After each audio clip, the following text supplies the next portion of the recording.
Well, today is the 56th anniversary of President Kennedy's assassination, so I want to go through some more of these original teletypes that I have. They are basically post-telegraph, pre-fax machine technology. I have a whole stack of these, as you might know from previous videos, and I'm just going to pick out some various highlights here. Things that I haven't covered before.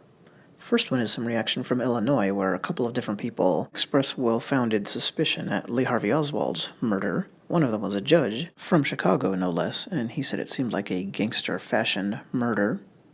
Another was a cab driver who speculated maybe an accomplice of his shot him to quiet him up. And Ruby's inexplicable murder of, if you believe it's inexplicable, murder of Oswald was a prime factor in the start of conspiracy theories. Now, our next document snippet makes a real interesting point. Talks about President Johnson, so now President Johnson's first foreign policy directive was committing to victory in South Vietnam. That was obviously a decision that would have profound influences on American history and cause almost countless lives. Tens of thousands of Americans and millions of North and South Vietnamese. The second visual that came up while I was talking is about Vietnam as well. This one's a real minor point, but it had this handwritten note, and I just love that. Somebody in a newsroom somewhere jotted this down while trying to make sense of the incoming news and figuring out what to do with each piece of it. These teletypes were these long, rambling documents. I'll have to unfold one for you in a future video, and they just jump from one subject to another. But this was a reporter or a clerk or someone who might have been quite shaken by the news that they were trying to convey. This next one's pretty amazing. They're reporting that the wife of the Omaha governor collapsed, or practically collapsed, when she got the news of JFK's death, and that was because her father, who was a Chicago mayor, had been assassinated while riding with President-elect FDR. And that political assassination happened in Miami, which is interesting, totally random, but interesting because that's a city that has a lot of ties to theories around the Kennedy assassination. But obviously I'm not saying those things are related at all. But how about U.S. history changing? What if FDR had taken a bullet meant for somebody else as president-elect? This next one that has come up while I was speaking is interesting.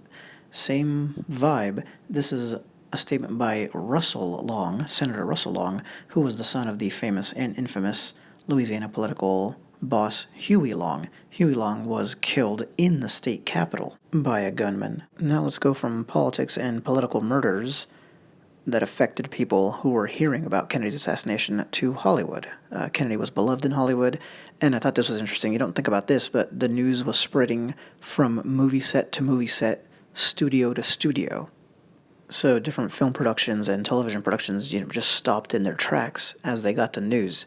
How many of those efforts ended up in movies later where you're watching an actor and not realizing that from one scene to the next, there was maybe a whole day in between filming when they stopped and dealt with the shock of the murder. I think that's pretty fascinating anyway.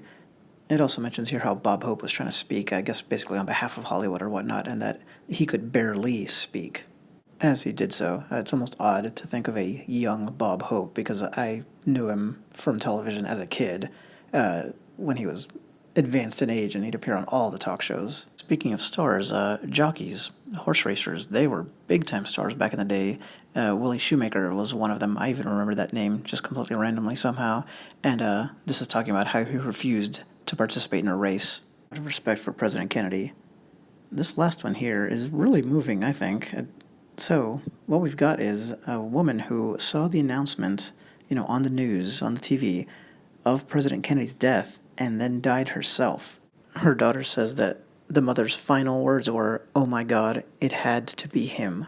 Well, that was to me, fascinating little piece of, little infinitesimally small, but still moving piece of history related to the Kennedy assassination, kind of a people's history aspect of it. And it's the kind of thing I'm able to find by scouring through these stacks of old teletypes, so I hope you enjoyed looking at them. Thanks.